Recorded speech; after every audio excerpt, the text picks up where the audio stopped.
Hi and welcome. I'm Reverend Father Peter Mainawashira, currently the Assistant Parish Priest, Moji Catholic Parish. I take this opportunity to thank God who is supremely present even in the face of the current pandemic. There are those moments in our lives when we feel, humanly speaking, alienated from each other, from our families, from our place of work, from our colleagues, and even from our fellow Christians. We feel as if we are in a world of our own. Nobody seems to care. Nobody seems to bother about what they're going through. It's possible even to feel the absence of God. That God no longer cares for us. God no longer minds our business. Those times when we feel that God has gone on a holiday and is out there enjoying life, having fun, abandoning us to wallow in sorrow, self-pity, and even disappointment. It's normal to feel a distant God, a God who is never there. This is human. It's even normal to feel that other people have alienated us. They're not mindful of us.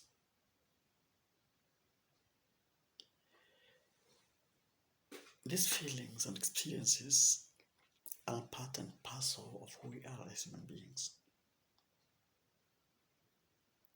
But it's good to know that when you are lying on your back on these challenges of our time, when we are lying on our back, and especially on the pandemic, the coronavirus, there's only one way to look, and that's up.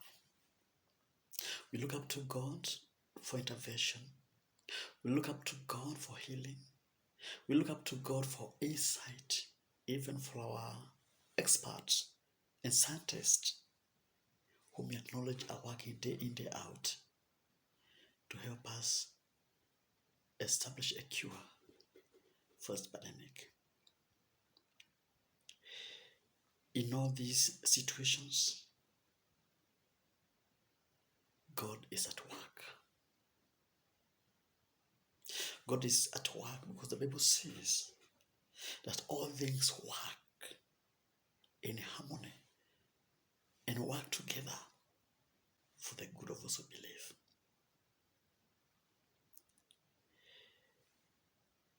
During these trying times, we can only look up to God for help.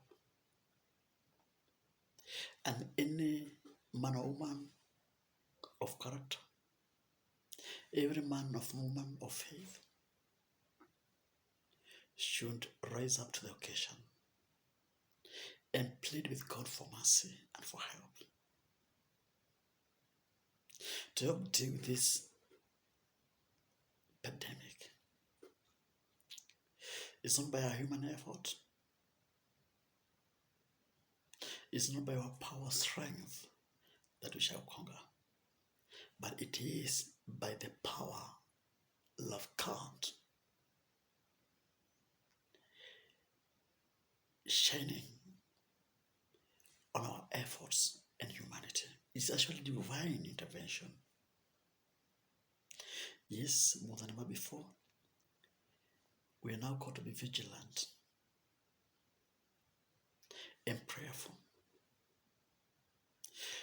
vigilant in all our efforts to help calm the spread of the virus. Prayerful because prayer connects us with God. Prayer is bringing our situation to God. That is a simple definition of prayer. Bringing our situation to God, or bringing God to our situation more than ever before. Even as we make efforts and strive to come up with medical interventions, mental interventions, physical interventions, and all that. Above all, we need to tap into that higher power we call by the name God. It's very true, and even from our experiences, that this pandemic has alienated us, has alienated friends, families, has alienated work colleagues. And it's quite unfortunate that they only remain to their situation. Besides prayer, is staying at home and observing the highest level of hygiene. These steps, however small they might look, and the means God is providing for us now to help deal with the pandemic. My dear brothers and sisters, God will never impose himself on us. He created us free to do whatever we like, whatever we want. But then there can never be freedom without responsibility. We are free to behave the way we want to behave. But at the end of the day, history will judge us wrongly when we abuse and misuse our freedom for whatever it is not meant. Let's do all that is in our power and all that is in our disposal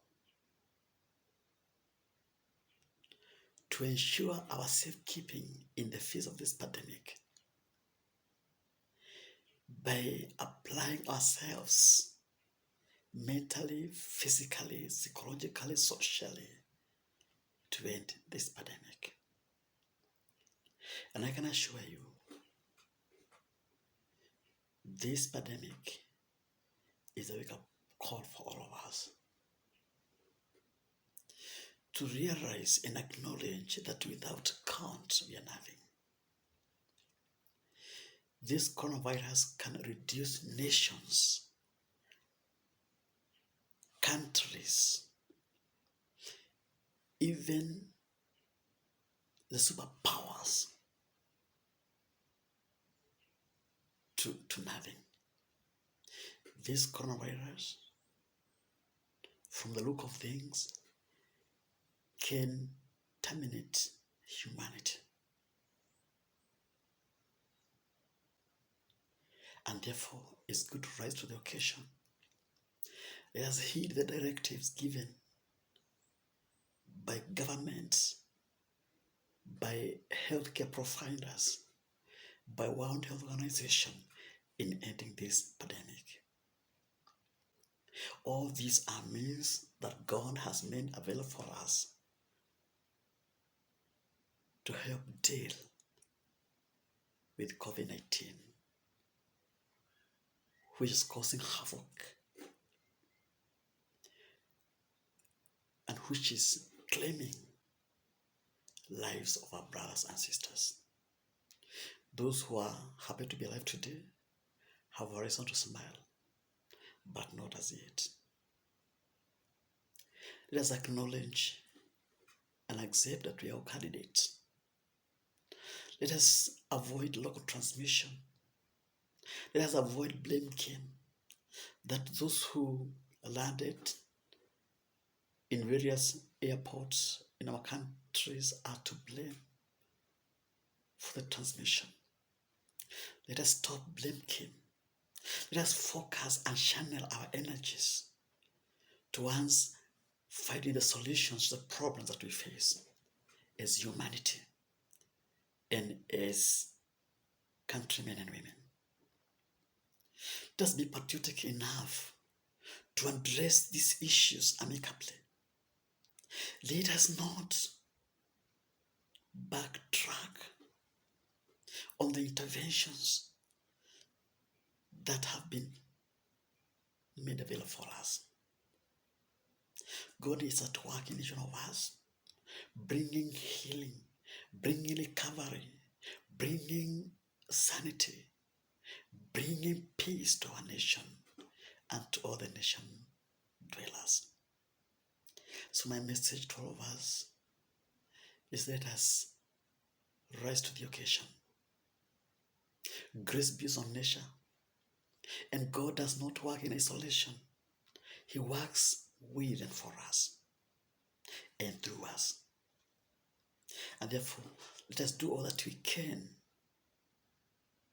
to stop the pandemic. Our places of worship have closed down. Economically, we are going down. You can imagine the mess that this COVID-19 has caused us. Whether this pandemic was transmitted from animals to humans, or whether it was developed as a means of this or that, that should not concern us now. What should concern us most is to really come up with the strategies to fight this pandemic. And as of now, there seems to be no specific cure and treatment for this COVID-19. The only cure is to stay at home and to observe the highest level of hygiene, including washing our hands regularly, wearing masks,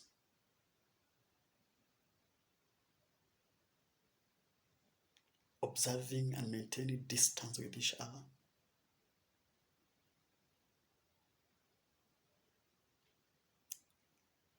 when you cough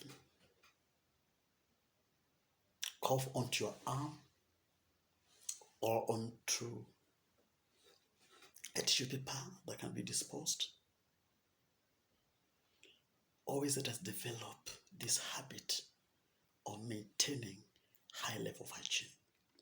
And over and above that, let us not forget God. Yes, as a priest, I feel cut off from my Christians.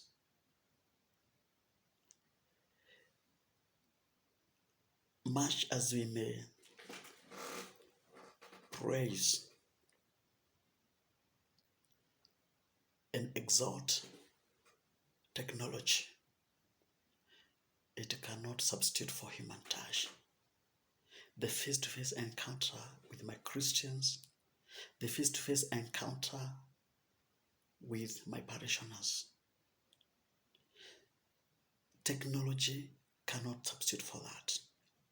And that's something we crave for, we yearn for. We yearn to be the Christians. They need us more than before. And we should be very careful not to arrive at a point after the pandemic, because this pandemic is for a time. And these Christians would be asking, where were you when we needed you most? Is there a possibility of nations realizing the role of spirituality in the life of our Christians, and especially those who face this pandemic? Those who are both affected and infected? Is there a possibility of priests even visiting with the families and with those who are infected either directly or indirectly by this virus, to visit with them, to console with them, while at the same time observing the highest level of hygiene. My joy and my peace will be when we see governments and nations like our country, the leadership of this nation, doing all that it can to bring pastors close to the flock, and especially to those who are ailing, to those who are suffering and recovering. It's quite unfortunate that this pandemic will claim the lives of some of us, some of our Christians. And they may go to their Maker without having full reconciliation with their Maker. And the only mediator in the new covenant, the mediators between our Christians and God, is the priest, the pastors. We are doctors of souls. We'll try our best, being led by a shepherd, to reach out to our Christians through technology, radio, and any other device that will be made available. But more than ever before, our Christians need our presence. And therefore, just as doctors, they're doing a good job, nurses are doing a good job, scientists are doing a good job, they should not enjoy the monopoly of accessing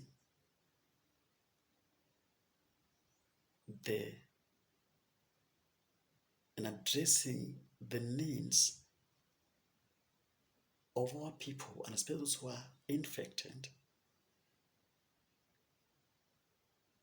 without at the exclusion of the pastors of souls. This is my take, and this is my position. Therefore, may government, may our nation, may our leadership ensure they provide all the means available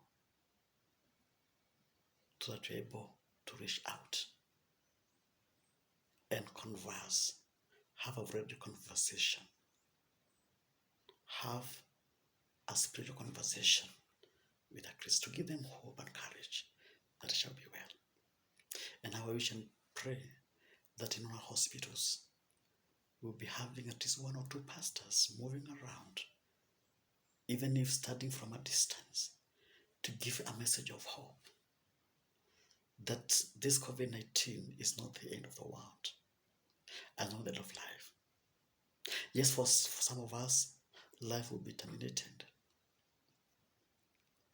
But our faith in God and in the resurrection tells us that with death, life is not ended, but changed.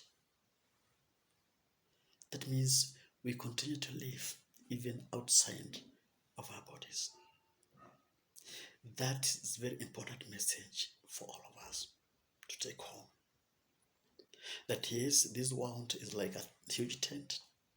We'll be there for a time. But then after that comes resurrection. And we shall all resurrect. It's good to imbibe in us the idea that someday we all die. Whether by COVID-19, whether by hypertension, whether by any other means. But that's not the end, just the beginning of a new life, a new adventure with our God in heaven. Let's take courage. Let's be hopeful that it shall be well. Yes, as with Shadrach, Meshach, and Abednego, God may not take us away from the fire.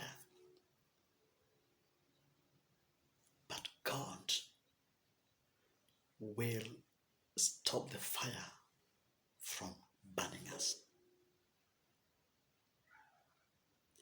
God will control the temperature should we find ourselves in the fire, let us begin to see God controlling the temperatures of the fire so that it does not burn us out, does not burn us completely. Because God is in charge and God is hidden by the fire. He's controlling the temperature of COVID-19. He's controlling the temperature of the inner illnesses so that we'll be left unscathed by these situations. So may God help us. May God encourage us. Let us heed the directives of our leaders, especially those in authority. The Bible tells us to obey them, to heed their directive. Let us obey our church leaders. Let us be faithful to the very end, and that way we shall conquer. Let us walk together the path of healing, the path of recovery. Let us recover with our brothers and sisters who are today crying out day in, day out. Let us cry with them. Let us be with them. Let us comfort them. Let us even make phone calls to those that we can, giving them a message of hope that it shall be well. Because God is with us. And when God is with us, who can be against us? Not even death, not even sword. God is with us and fighting for us this battle. This battle is for the glory of God. We are all humbled for God to take control and to take charge of our life and destiny. May God bless you. May I encourage you. To all families who are affected and to those who are infected, I wish you God's blessings of comfort, of consolation, and of recovery. Believe you me, God is in charge and has not abandoned us. Even in those moments when you feel abandoned by God, God is still in charge and is still caring for us. Let us join hands in prayer and in worship. The church now, as our servants have told us, is in your home and in your families. We ask that let us continue in the same way. Yes, let us convert our homes and families into places of worship. Let us raise our voices to God. Families, create times and set times for prayer. I'm going to hear you and I'm going to listen to you. It's a matter of time and our churches will be opened and we'll be there to praise God and to worship Him. Let us keep that message at heart, internalize it, and act on it for your own safety and for the safety of our brothers and sisters out there. May God bless you, may He encourage you, may He support you, may He be with you. In the name of the Father, Son, and the Holy Spirit. Amen.